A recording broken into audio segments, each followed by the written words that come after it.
Good morning. I wanted to show you something that we have been watching slowly grow since Christmas. Maybe you're familiar with the amaryllis plant.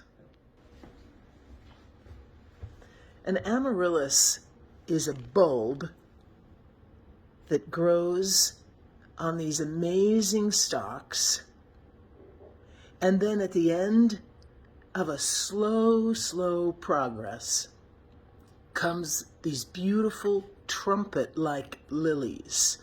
There are 4 of them that will be on each one of these stems. And if you look, they are almost like velvet. It's hard to get the texture here. It's an extraordinary creation. I wanted to show it to you today because, as I said, I'm watching it grow slowly. And it's so, when I see creation like this, it takes my breath away. I look at it through the eyes of an odd person, right? Yeah, ODD, sometimes, but mostly AWED. I am in awe of creation when I see what God has done.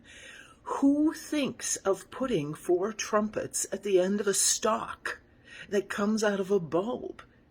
I mean, you look at what God invents, the ingenuity of God, and it takes my breath away. We see so much of this around us in our world, and we are so accustomed to seeing amazing things that it doesn't often make us look twice. When the trees start again to blossom, when we head into spring, right now all you see are dead and dry branches. And yet we know, as we've said before, because we've been in these seasons previously, we know that dead and dry branches are not dead and dry. They just appear that way. A bulb that looks like it's dry and holds nothing in it. This bulb, an amaryllis, is different than a crocus bulb or a tulip bulb, and yet when you hold those bulbs in your hands, you think, a bulb. And what surprises come out of a bulb? This made me think this morning about what I wanted to share with you, is that the ingenuity of God is not something that we should relegate strictly to nature, right? We also are creations. We are a product of God's creative action in the world. That means that when you and I come to God in prayer, we do not approach a divine vending machine, right? I have this problem, so let me look for the button.